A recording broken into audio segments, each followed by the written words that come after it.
C'est pas la tasse PlayStation. Mais j'avais besoin d'un café et de faire cette vidéo pour... Quel hype, mesdames et messieurs. Quel hype. Je sais même pas quoi dire. Je ne vais pas faire de clap, ceci sera le début de l'introduction. La caméra est pas à droite, permettez-moi de la droite. Ça sent le mieux comme ça. Salut à tous amoureux de Sensei du cinéma. Aujourd'hui on va parler d'Ant-Man et la Guêpe Quantumania. Parce qu'un trailer est tombé hier, vous l'avez peut-être vu, vous l'avez pas vu, vous avez peut-être vu ma vidéo réaction, vous l'avez pas vu, vous faites ce que vous voulez. Beaucoup plus de personnes l'ont vu, je pense. Le 5 points positifs, 5 points négatifs sur Morbius, parce que c'était quand même la vidéo de la journée hier sur ma chaîne. Mais pourquoi pas également voir le trailer d'Ant-Man. Je sais que pas mal de personnes l'ont vu, il y a la moyenne niveau commentaires, bref.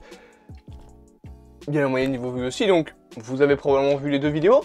Vous avez probablement vu le trailer, et bien on va calmer notre hype, entre guillemets, on va se libérer de toutes les théories que j'ai, notamment grâce à plein d'images. Sachez que j'ai mon deuxième téléphone pour avoir mes images, parce que... oh merde, j'ai fait une capture d'écran. Pour pouvoir donc analyser tout ça, j'ai plein de théories à vous donner, donc on perd pas plus de temps. On met le petit générique et on est parti pour faire les théories après le trailer magistral d'Ant-Man and the Wasp, Quantumania.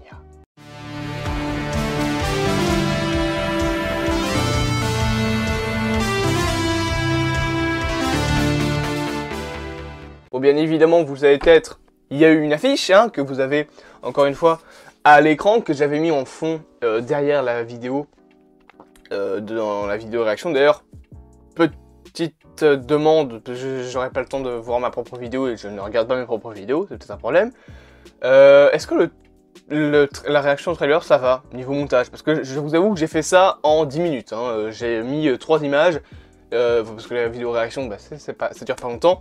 Et quand j'ai fait la réaction en elle-même, j'ai fait exprès de ne pas mettre de clap de transition pour que ça dure moins longtemps au montage, parce que j'avais beaucoup de choses à faire. Donc je sais pas si le montage ça va, je sais pas si le son est fort ou pas, je regarderai de moi-même, mais normalement ça devrait aller.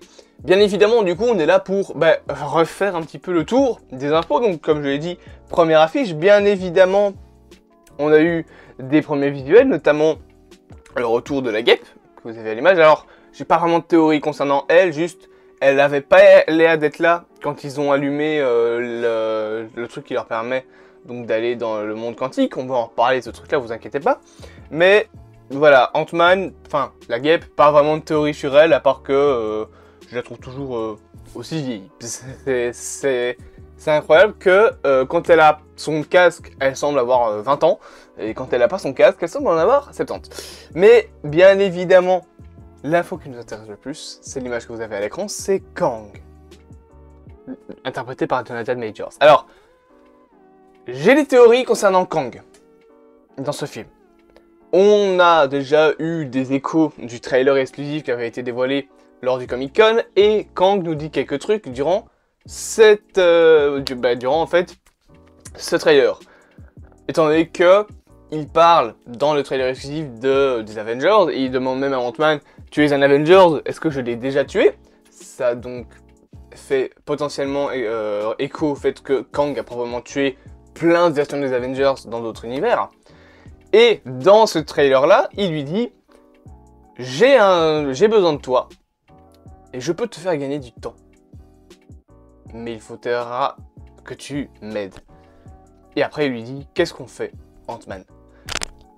Kang aura besoin d'Ant-Man dans ce film. Et ma théorie, ce ne sera pas le Kang de Kang Dynasty. Là, ce sera un autre variant. Pourquoi?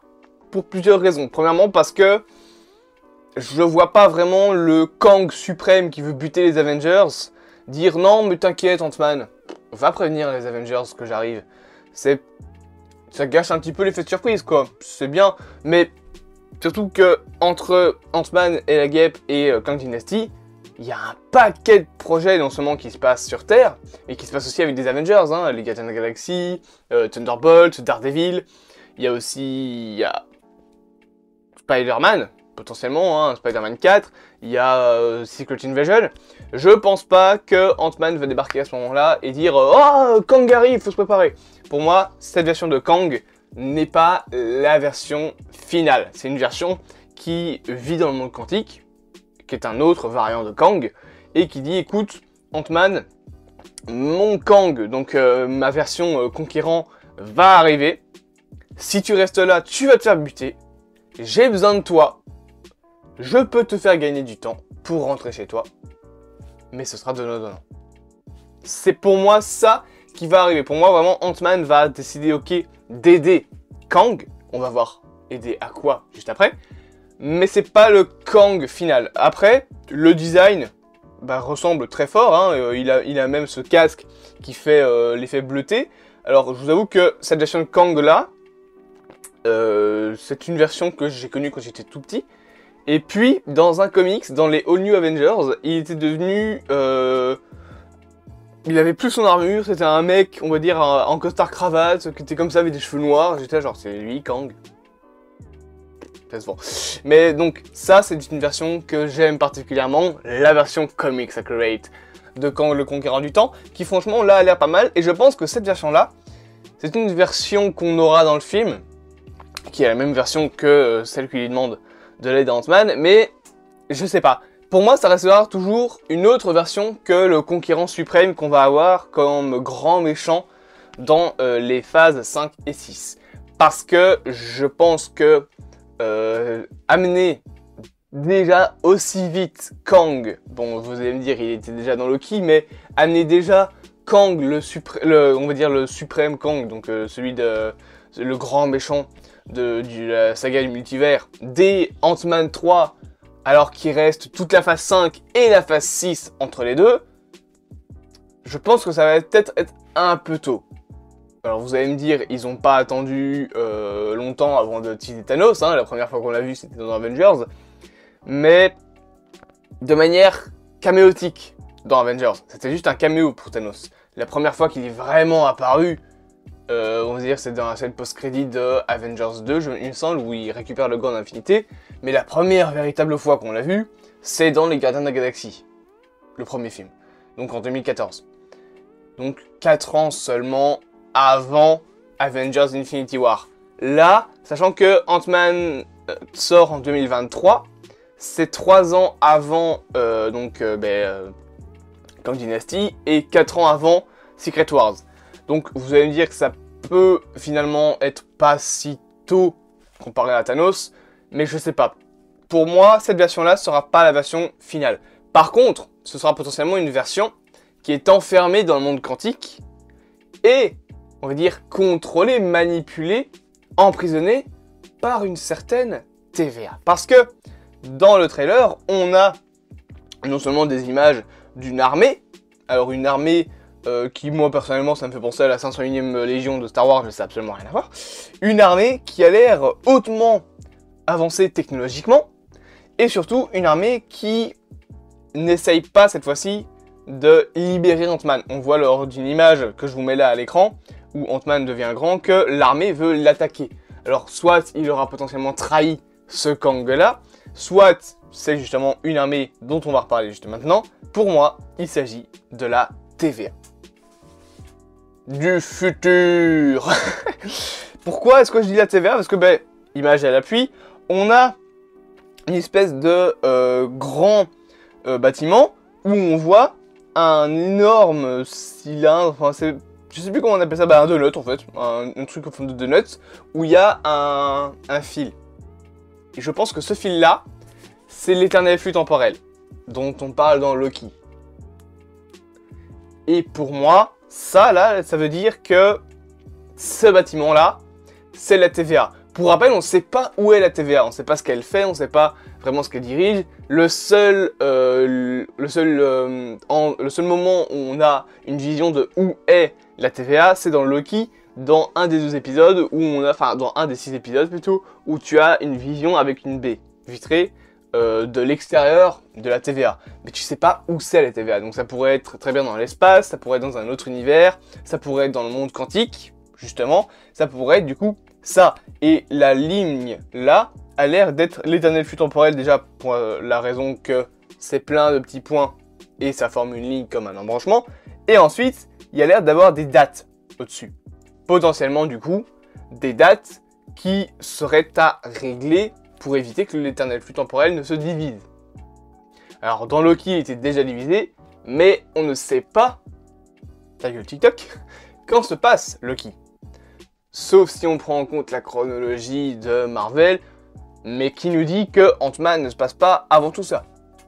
Qui nous dit que là, on n'aura pas l'éternel flux temporel et qu'au final, le Kang qu'on a dans Ant-Man 3, c'est un Kang qui va également participer à péter tout le multivers.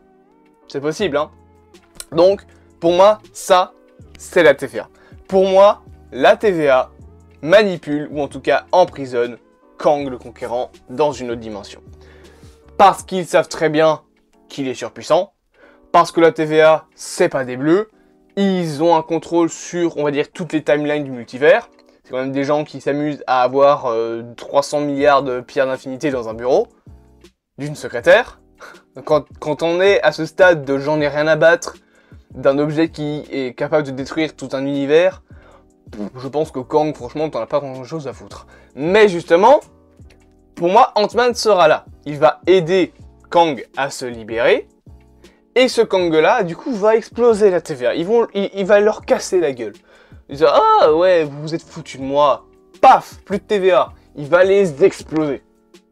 Il va les démonter.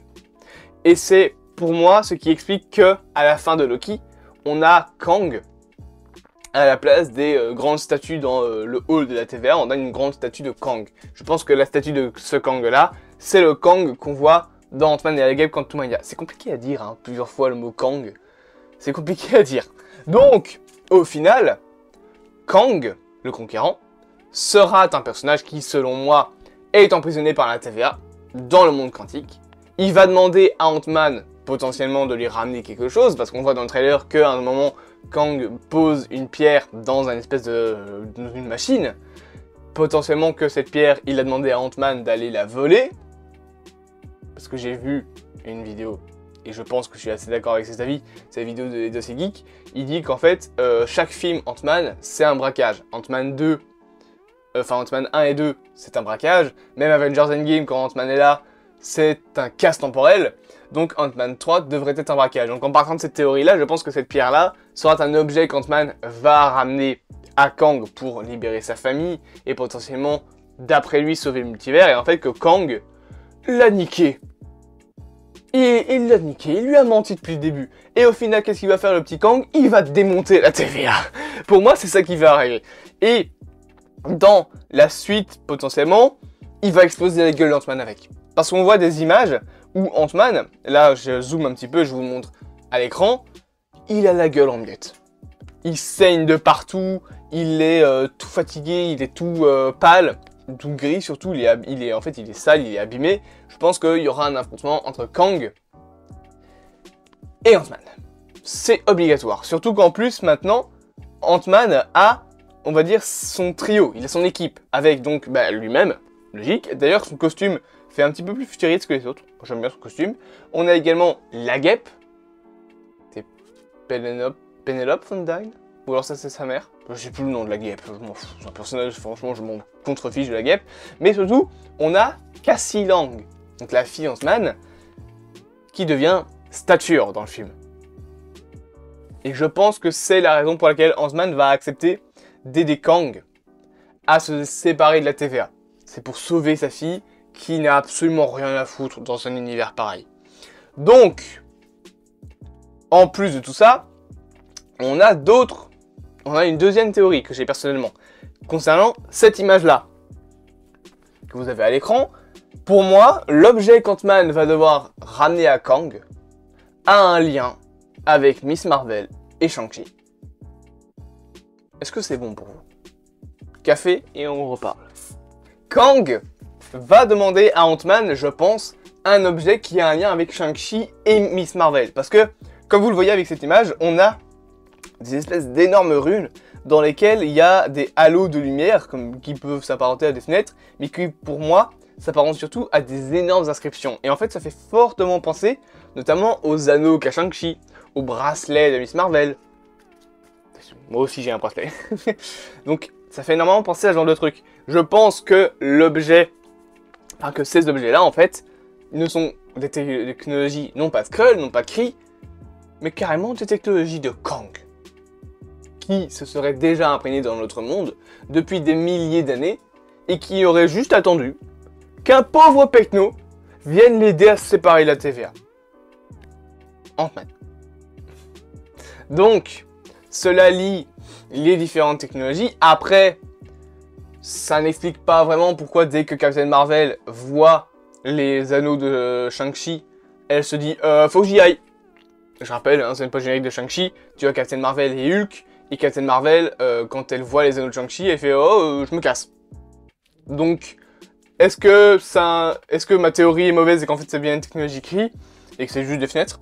Ou est-ce que Captain Marvel sait quelque chose sur Ant-Man? C'est possible. Enfin, quelque chose sur Ant-Man, non, mais quelque chose sur Kang. Après, Captain Marvel lié au truc du multivers, je le vois moyen, vous voyez. Donc, refaisons un petit tour des troupes. TVA, potentiellement qui donc a capturé et enferme Kang. Kang qui demande de l'aide à Ant-Man en échange de le ramener chez lui. Quand Ant-Man vole un truc, c'est une technologie qui a un lien avec Miss Marvel et Shang-Chi, donc la technologie Kang, ou une technologie de la TVA. Quand il lui donne à Kang, Kang dit ok, merci de m'avoir aidé, il se libère de la TVA, il explose la gueule de tout le monde, et c'est à ce moment-là que je pense qu'il va ramener Ant-Man, et on peut partir sur la théorie qui lui dit écoute, je te laisse prévenir tes amis, vous allez souffrir. Vous n'êtes pas prêts pour ce que je vais vous faire. Je pense sérieusement que c'est vers là qu'on va. Et franchement, si c'est ça le scénario du film, j'achète. J'achète complètement. De A à Z. Je prends. J'avale. Non, je retire ce que je viens de dire, j'achète. C'est mieux. C'était les théories que j'avais à te proposer sur Ant-Man. Alors, il n'y a pas vraiment plus de choses. Hein. Bon, en même temps, on a eu qu'un seul trailer, on peut pas faire beaucoup de choses. Juste, petite dernière théorie, je pense que dans le film, on va avoir beaucoup de variants d'Ant-Man, de stature et de la guêpe, parce que dans les trailers, on voit énormément de versions différentes de personnages. Je pense que toutes ces versions-là, c'est soit des personnages qui sont aussi tombés à ce moment-là dans le monde quantique, soit des versions différentes de nos héros. Voilà, simple petite théorie finale. Et autre chose à dire, le monde quantique est très très beau. il est vachement beau, franchement. J'espère donc que cette petite vidéo réaction t'aura plu. Bien évidemment, je te propose de t'abonner, de partager, de liker et de commenter. Je sais pas quand est-ce que je vais pouvoir prendre un jour de repos cette semaine, mais après la journée que j'ai eue hier et les 2 jours de montage que je me suis pris, il va falloir que je prenne un jour de repos, sinon moi je vais souffrir complètement. Bien évidemment, du coup, abonne-toi, partage, like et dis-moi en commentaire si tu as aimé cette vidéo, bien évidemment, et surtout quelles sont tes théories concernant le film. En attendant, vous me connaissez, je reprends mon clap et je vous dis à plus, amoureux sensibles du cinéma.